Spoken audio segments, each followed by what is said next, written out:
Jemaat yang dikasih oleh Tuhan Yesus Kristus, kebahagiaan sendiri ketika kita dapat berjumpa dengan Tuhan di dalam satu ibadah tanpa harus mempermasalahkan apakah itu onsite ataupun online.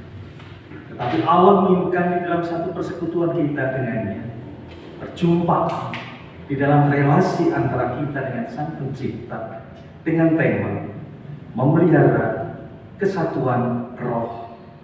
Mari kita bersama-sama untuk menyatakan pujian kepada Tuhan dari Kidung Jemaat nomor 18 ayat 1. Allah hadir bagi kita, kami undang Bapak, Ibu, serta Saudara bangkit berdiri.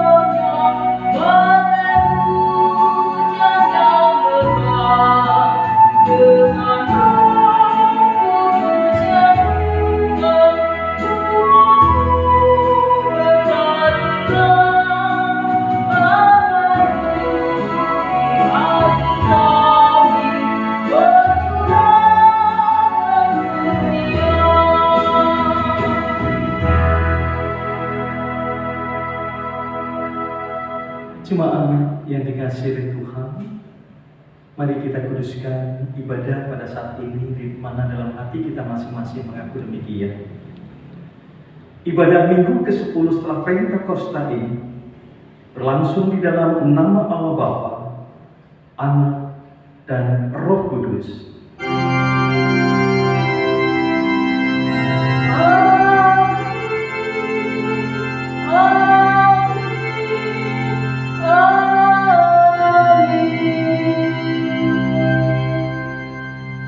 Kasih karunia dan damai sejahtera dari Allah Bapa kita dan dari Tuhan kita Yesus Kristus menyertai saudara sekalian.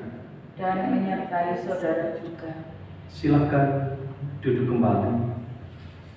Jemaat yang dikasihi oleh Tuhan Yesus Kristus, kuatnya satu ikatan persekutuan di dalam komunitas atau kelompok atau keluarga biasanya didasarkan pada cinta kasih dan juga tujuan yang jelas. Di samping itu juga ada peranan Roh Kudus, di mana Roh Kudus itu sebagai spirit yang menguatkan dan disepakati bahwa itu adalah karya Allah. Maka di dalam ikatan yang kuat merupakan modal bagi kita untuk berelasi antara satu dengan yang lain sesuai dengan tema apa yang sudah dinyatakan di sana, memelihara kesatuan roh. Kiranya ini menjadi satu ikatan yang kuat bagi jemaat antara satu dengan yang lain, saling mendorong, mengingatkan, memotivasi. Dengan cara seperti itu komunitas memiliki loyalitas dan juga kerelaan untuk saling berbagi dan melakukan demi komunitas itu. Mari kita bersama-sama untuk memuji namanya dari Kidung Jemaat nomor 454, Indahnya Saat Yang Teduh. Oh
dikasihi oleh Tuhan, refleksi kita di dalam kehidupan ketika Bapak, Ibu, serta saudara mencari teman baru, saudara baru, sahabat baru itu lebih mudah daripada kita harus mempertahankan persahabatan dan relasi itu.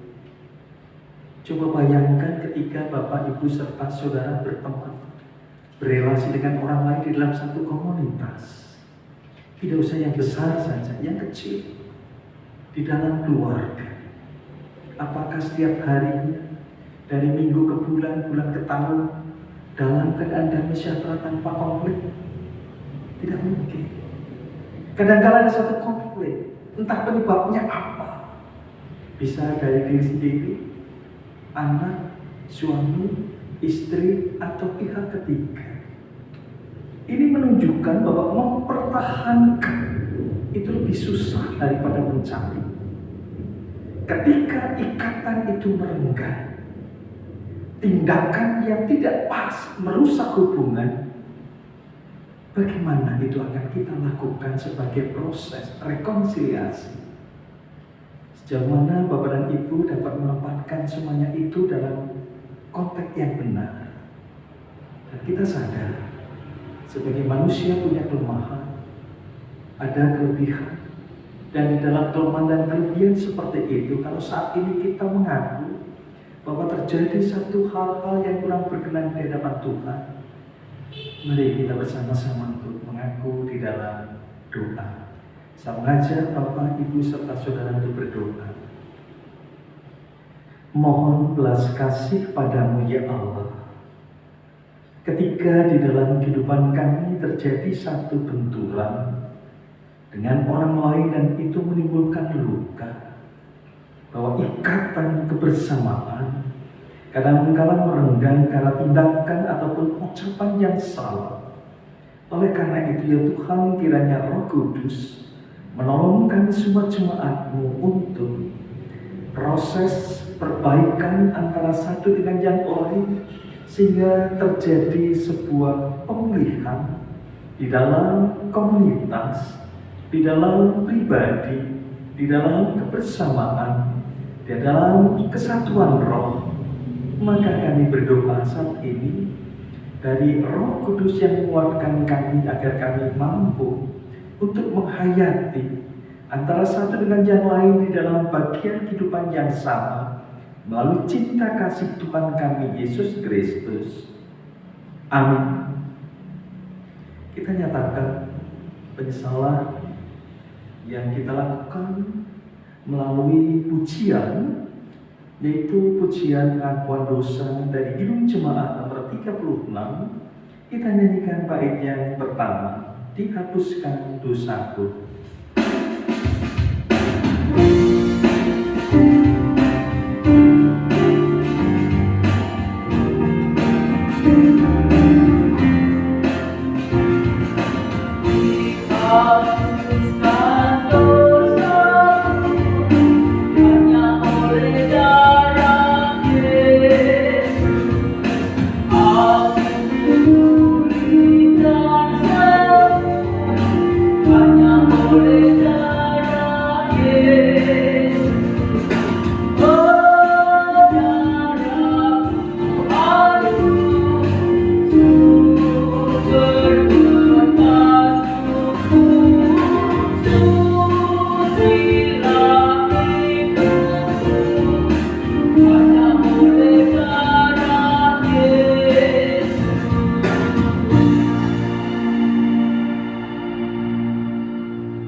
Jemaat yang dikasihi oleh Tuhan Yesus Kristus, kami undang Bapak, Ibu, Saudara untuk bangkit berdiri dan kita menanggapi berita anugerah dari Tuhan yang diambil dari Injil Yohanes pasal yang ke-6 ayat 47 sampai dengan 50, yang demikian sabda firman Tuhan.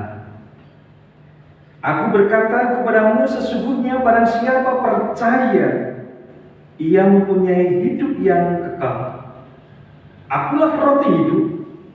Nenek moyangmu telah makan mana di padang gurun, dan mereka telah mati. Inilah roti yang turun dari surga. Barang siapa makan daripadanya, ia tidak akan mati. Demikianlah berita anugerah dari Tuhan. Syukur kepada Allah. Mari kita bersama-sama tanggapi dengan memuji nama Tuhan. Dari Kidung Jemaat 464 kita nyanyikan bait pertama dan ketiga, Tuhan pecahkanlah roti hayat.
Jemaat yang dikasihi oleh Tuhan Yesus Kristus, kami persilahkan Bapak Ibu serta saudara untuk duduk.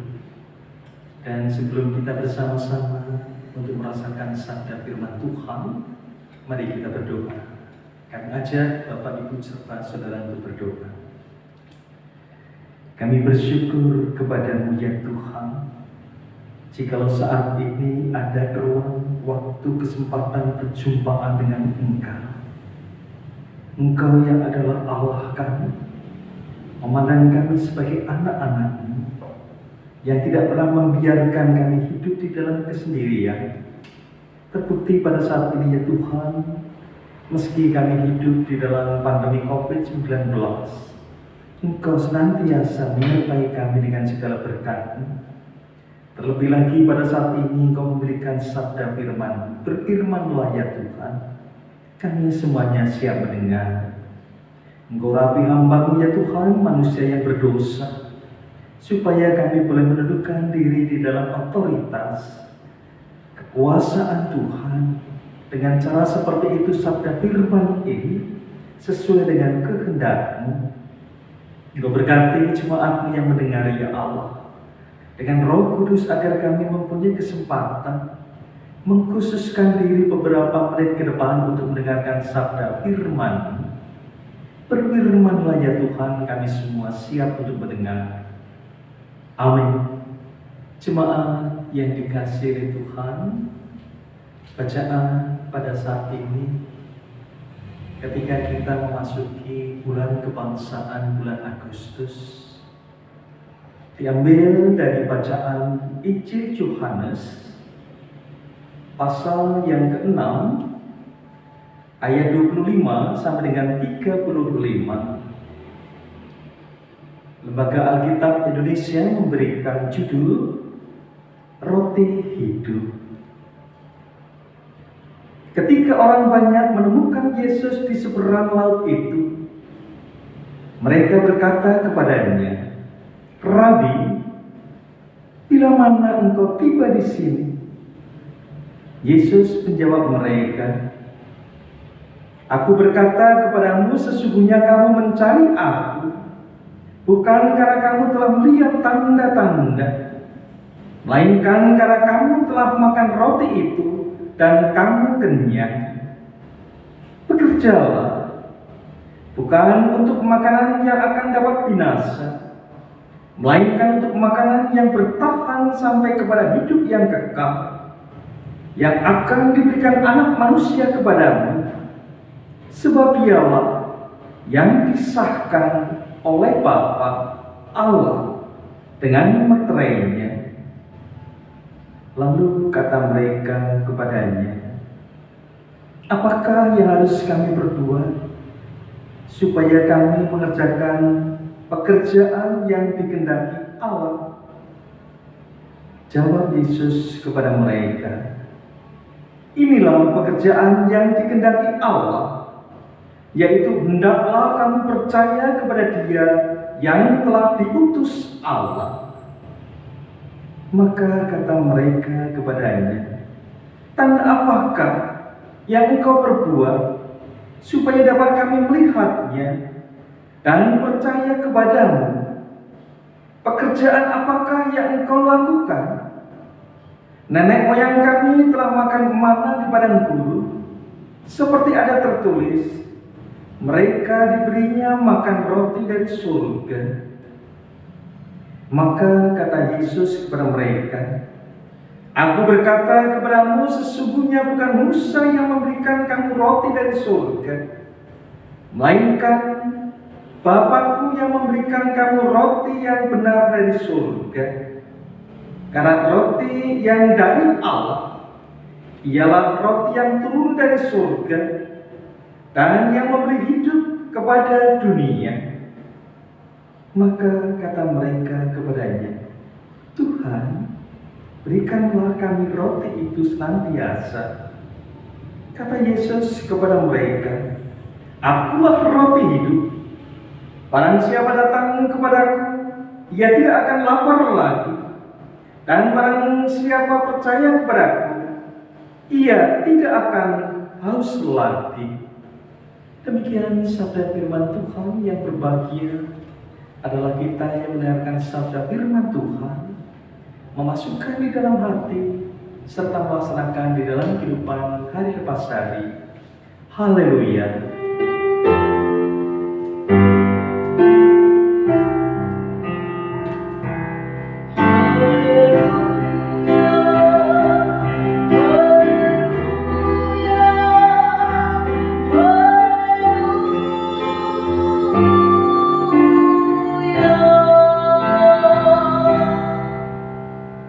Jemaat yang dikasihi oleh Tuhan Yesus Kristus,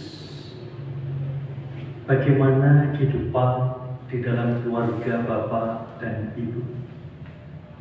Apakah relasinya baik? Bagaimana kehidupan Bapak, Ibu, dan Saudara di tengah-tengah masyarakat? Apakah relasinya baik? Dan bagaimana kehidupan Bapak, Ibu, serta Saudara di dalam komunitas gereja, secara khusus di GKJ Selami? Apakah relasinya baik? Ini saya tanyakan karena apa?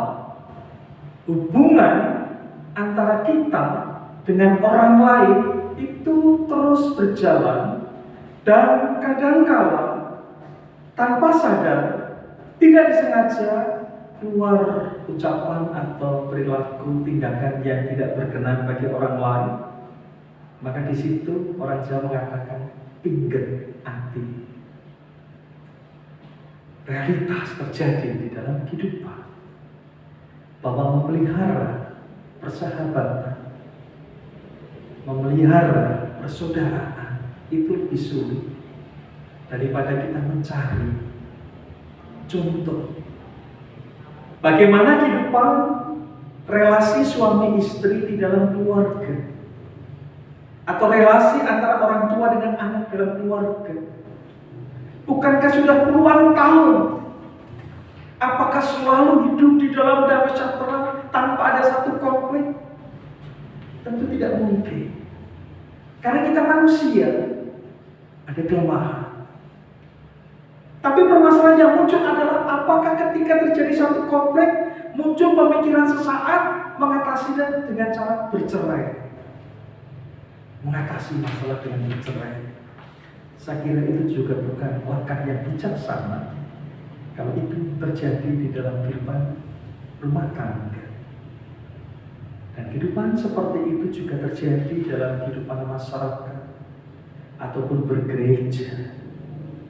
Bahwa tidak mudah kita merasakan untuk menjaga antara satu dengan yang lain. Karena kadang-kala situasi kita juga berbeda. Maka dengan tema perayaan iman, memelihara kesatuan roh, mari kita mencoba untuk melihat bagaimana roh kebersamaan yang didasarkan pada motivasi, pada komitmen, semangat bersatu di dalam kebersamaan yang ketika salah satunya mengingkari atau tidak setia, maka di sini dibutuhkan satu kesadaran, komitmen baru, kerelaan untuk berproses di dalam memperbaiki kesalahan. Jemaat yang dikasihi oleh Tuhan Yesus Kristus, maka kita akan belajar untuk mempergumulkan, menemukan satu solusi bersama bagaimana kita bersama untuk memelihara kesatuan roh di dalam hidup kita, baik di dalam keluarga, baik di dalam komunitas masyarakat, dan juga baik di dalam komunitas bergereja. Ketika kita diperhadapkan dengan kerenggangan hubungan itu, bacaan yang menarik yang tadi sudah kita dengar bersama dari Injil Yohanes, sebenarnya Injil ini merupakan kelanjutan dari pasal sebelumnya ketika Yesus memberi makan 5.000 orang. Ini akan menolong kita bagaimana kita dapat merefleksikan bahwa orang banyak berbondong-bondong mengikut Yesus karena mereka ingin hidupnya selalu mendapat kemudahan. Mari kita renungkan motivasinya. Yang pertama, mengikut Yesus untuk mendapat kemudahan dan kelancaran rezeki. Maka Yesus disapa oleh orang banyak itu sebagai Rabi, artinya guru. Orang Yahudi paham benar dan mengerti isi Taurat bahwa Rabi, guru, pasti akan memperhatikan kehidupan murid-muridnya. Apakah dengan cara seperti itu Yesus tergerak hatinya, luluh lalu merangkul mereka dengan pujian Rabi itu? Tidak. Tegas Yesus mengatakan, kamu mencari aku bukan karena tanda, tetapi karena kamu telah makan roti dan menjadi kenyang. Ini alasan dari Yesus melihat orang banyak yang mencari, bahwa mereka hanya ingin mencari kemudahan di dalam persekutuan itu. Bukankah di dalam kehidupan bergereja ada juga keinginan kita ingin mencari kemudahan-kemudahan di dalamnya? Apa sih yang bisa kita dapatkan kalau menjadi warga gereja? Padahal di dalam kehidupan bergereja itu harus imbang antara hak dan kewajiban. Ketika saya, Bapak dan Ibu sebagai warga harus ada kewajiban untuk memberikan persembahan, berarti kerelaan berkorban. Jangan sampai kita mempunyai satu pemahaman menjadi warga jemaat itu menjadi enak, kepenak, apalagi dijamin nanti hidupnya diperhatikan Yesus, mati masuk surga. Tidak seperti itu. Yesus memberikan satu pemahaman, engkau ikut aku karena apa? Karena hanya ingin mendapatkan kemudahan, makan roti dan kenyang. Yang kedua, menghidupi orientasi hidup kekal. Dorongan yang Tuhan berikan kepada orang banyak, mengusahakan supaya mereka bekerja untuk mendapatkan makanan. Mungkin semuanya sudah melakukan seperti itu. Bapak, ibu, saudara bekerja, mendapatkan gaji, dan untuk mencukupkan kebutuhan. Sesuatu yang lazim, sesuatu yang lumrah, yang oleh banyak orang dilakukan, tidak hanya oleh orang Kristen saja, tetapi semua orang beragama melakukan seperti itu. Pertanyaannya, bekerja yang seperti apa yang membuat seseorang bertahan, memiliki orientasi bukan demi kebutuhan harian hari ini, tidak, tetapi jauh sampai ke depan. Maka di sana Yesus mengatakan, bukan untuk makanan yang dapat binasa, melainkan yang dapat dimakan sampai kekal. Ini adalah perintah sekaligus pekerjaan yang dikehendaki Allah melalui anaknya. Bahwa Yesus menawarkan orientasi dan motivasi yang baru, kerja demi kelangsungan hidup yang panjang, tidak asal bekerja. Yang ketiga, untuk melatih pertumbuhan iman dalam bekerja, ada satu misi yang Tuhan inginkan di dalam kehidupan kita semua. Misi di dalam bekerja, supaya di dalam hal ini kita melihat sesuatu yang langgeng, sesuatu yang direspon. Dan ketika orang banyak mengatakan, pekerjaan apa yang harus kami lakukan? Dan Tuhan menjawab, hendaklah kami percaya kepada Dia yang telah diutus Allah. Iman, keyakinan, kepercayaan yang dibangun di dalam pekerjaan, yakni hidup dan bekerja dan percaya kepada Yesus. Artinya setiap pekerjaan yang ada yang saat ini Bapak, Ibu, serta saudara miliki dan dilakukan, lakukanlah dalam nama Tuhan. Itu akan menghidupi, itu akan menjadikan kita dapat mewujudkan sebagai imago Dei, bahwa kita diciptakan bergambar dan rupa Allah. Ketika Allah bekerja, kita pun bekerja. Tidak usah melihat pekerjaan orang lain, kaya nepena gajinya gede, sementara kita seakan-akan kerja berat dengan penghasilan sedikit. Nikmati saja, karena apa yang Tuhan berikan itu sudah pas bagi kita. Kelihatannya kita merasa iri dan orang dengan uang yang banyak, belum tentu dirinya itu kecukupan. Demikian juga kita melihat ada orang miskin, belum tentu dirinya kekurangan. Ada satu hal yang harus kita lihat, mengucap syukur. Maka itu akan menjadikan mereka dapat merasakan hidup bekerja di dalam Tuhan. Dan yang keempat, untuk menghayati ikatan kebersamaan antara sesama pengikut Yesus, iman kepada Yesus itu akan membuktikan ketika menghadapi kesulitan dan perkara-perkara di dalam kehidupan, maka secara logika, secara iman kita bertanya, apa Tuhan tandamu di dalam ketika kami melakukan pekerjaan ini, supaya kami semakin percaya apa yang kami lakukan. Ada satu dialog di sana, bahwasanya mereka orang banyak tertarik pada rahasia kuasa, mukjizat, kebersamaan. Mereka memandang bahwa seolah-olah Musa itu lebih tinggi daripada Yesus, sehingga mereka mengatakan, Musa memberikan tanda kepada kami.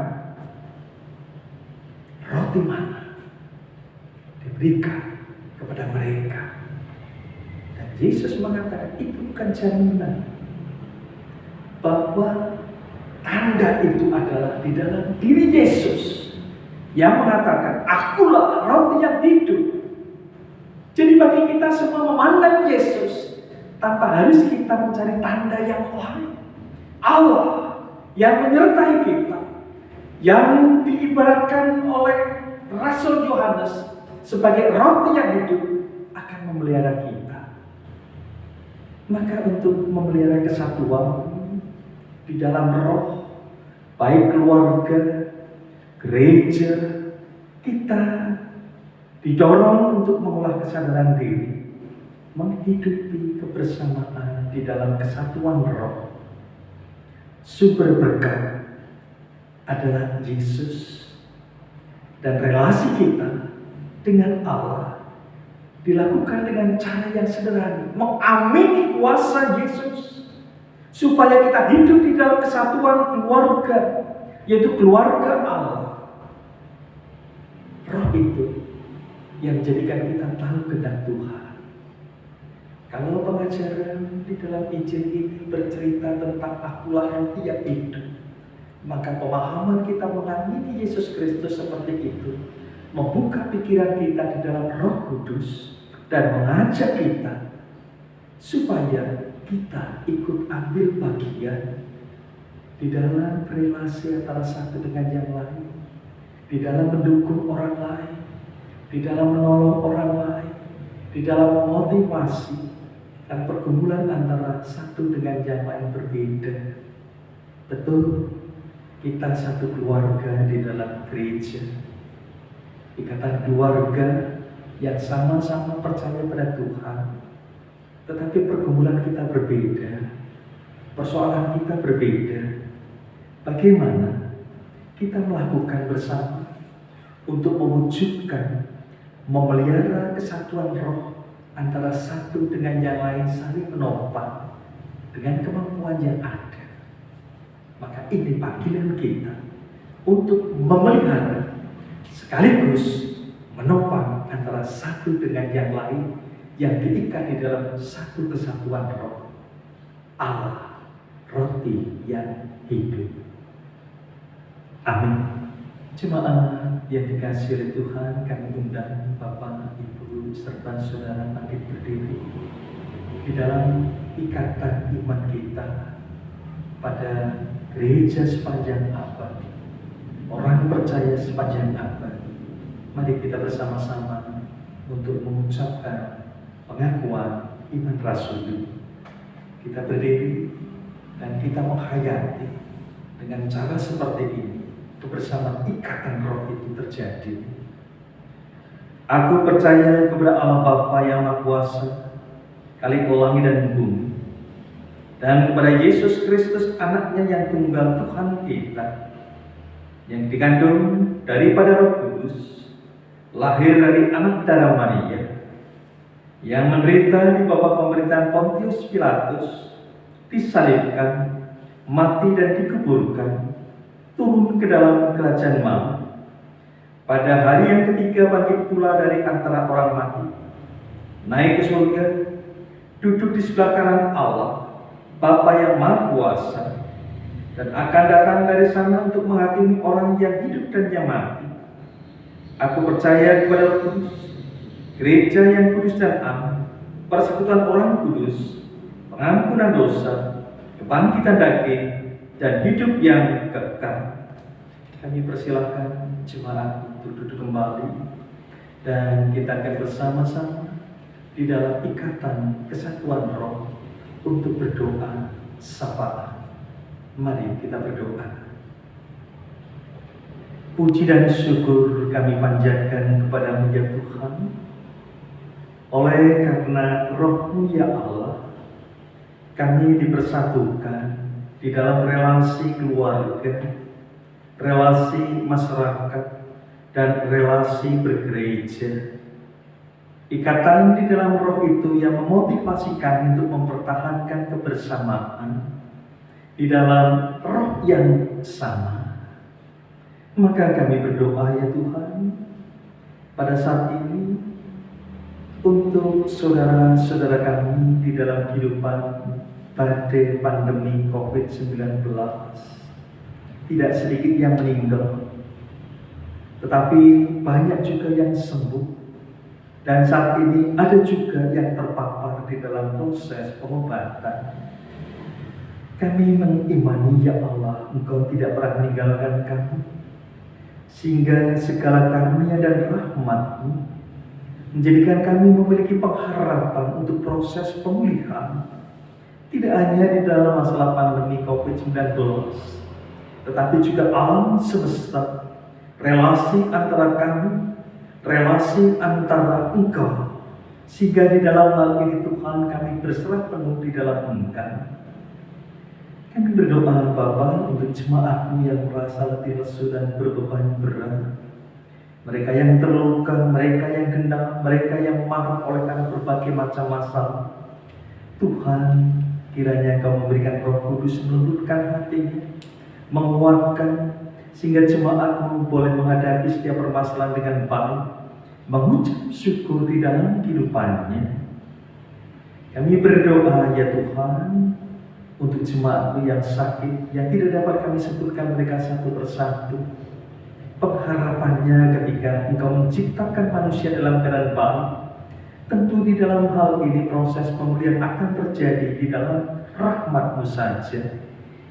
Kami mengimani, kami berdoa, di dalam kuasa-Mu ya Allah, pemulihan terjadi dengan berbagai macam cara, melalui obat-obatan, hidup yang teratur, pemahaman yang benar tentang kehidupan, dan juga totalitas kepasrahan kepada Tuhan. Kami berdoa Tuhan untuk anak-anak kami yang sedang mencari pekerjaan, secara khusus jemaat-Mu ya Tuhan yang tidak dapat kami sebutkan satu persatu, yang sudah melamar CPNS, Tuhan berkati. Kiranya proses pendaftaran dan tahapan-tahapan dapat dilakukan, dan akhirnya mereka Engkau beri kesempatan, dan Engkau sendiri yang memberikan kebaikan. Kami percaya bahwa segala sesuatu akan indah pada masanya. Kami berdoa ya Tuhan, untuk pemuda remaja yang mencari pasangan hidup, Engkau berkati. Untuk persekutuan jemaat Gereja Kristen Jawa Selatan, supaya dapat berbagi, hadir dan mendengar, sebagai bentuk empati gereja dalam berdiakonia, di dalam penggembalaan, di dalam mewujudkan eklesia, sehingga gereja menjadi hidup di tengah-tengah pandemi seperti ini. Kami berdoa ya Tuhan, untuk pemulihan luka-luka batin dari jemaat-Mu yang ditinggal oleh orang-orang yang dikasihi, baik istri, anak, saudara, ataupun orang tua yang pulang ke rumah Bapa. Tuhan berkati sehingga proses pemulihan terjadi di dalam rahmat-Mu. Kami juga berdoa ya Tuhan, untuk kegiatan bergereja, baik majelis ataupun jemaat, baik di dalam berdiakonia, PWG, penata layanan, organisasi, kiranya tetap berjalan, ataupun dalam hal ini setidaknya gereja mempunyai arti bagi banyak orang. Kami berdoa ya Tuhan, supaya di dalam hal ini campur tangan Tuhan ada di dalam kehidupan kami semua. Dunia berkaitan dengan COVID-19, supaya dapat berangsur-angsur pulih dan kami hidup di dalam kenormalan baru. Kami berdoa untuk Kabupaten Tegal di dalam damai sejahtera, saling mengingat antara satu dengan yang lain, lintas agama saling menopang, bahu-membahu, sehingga kami semua juga dapat menjaga diri, dapat melakukan yang terbaik untuk memutus mata rantai COVID-19. Kami berdoa untuk bangsa kami, Tuhan juga berkati sehingga kami boleh melewati lorong gelap itu. Kami berdoa untuk dunia dan perdamaian, maka semuanya itu hanya kami serahkan di dalam Tuhan kami Yesus Kristus yang telah mengajar kami berdoa, Bapa kami.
Yesus, betapa kita merasakan penyertaan Allah dalam kehidupan kita yang tidak pernah lupa untuk memberikan berkat kepada kita, sehingga kita dapat mencukupi setiap kebutuhan kita.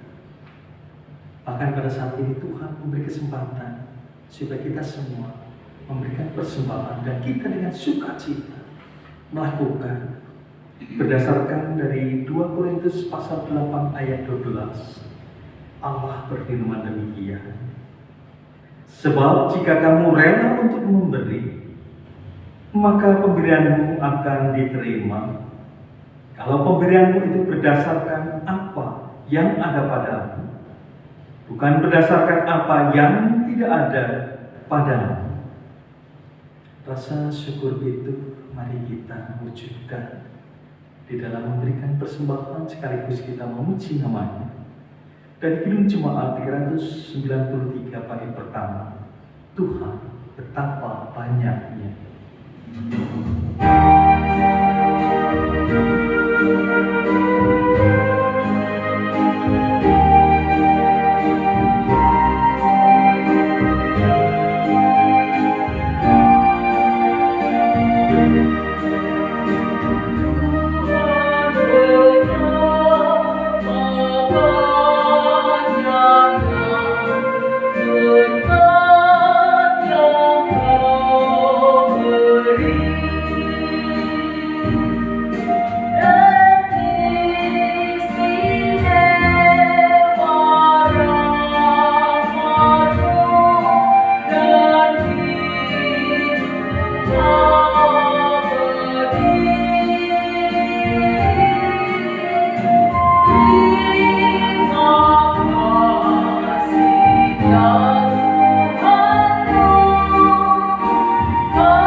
Jemaat yang dikasihi Tuhan, kami undang Bapak, Ibu, serta Saudara bangkit berdiri dan kita berdoa untuk menyerahkan persembahan ini di dalam doa.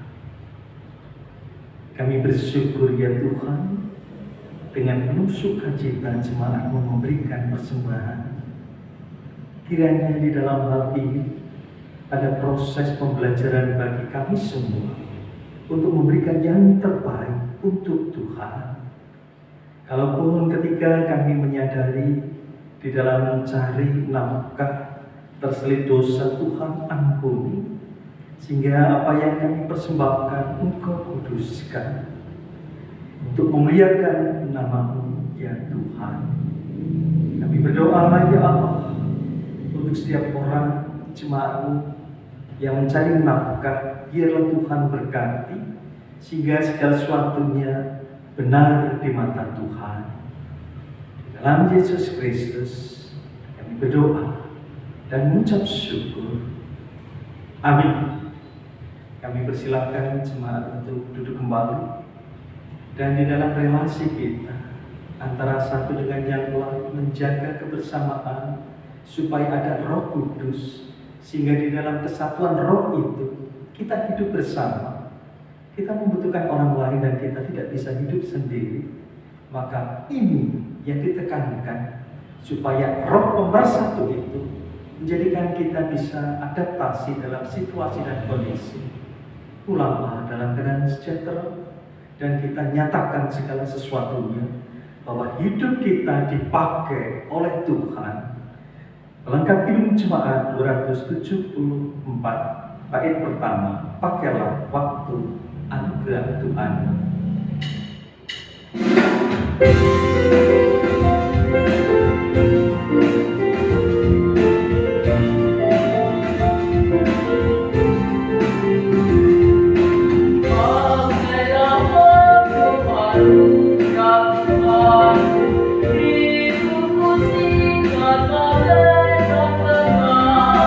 Mana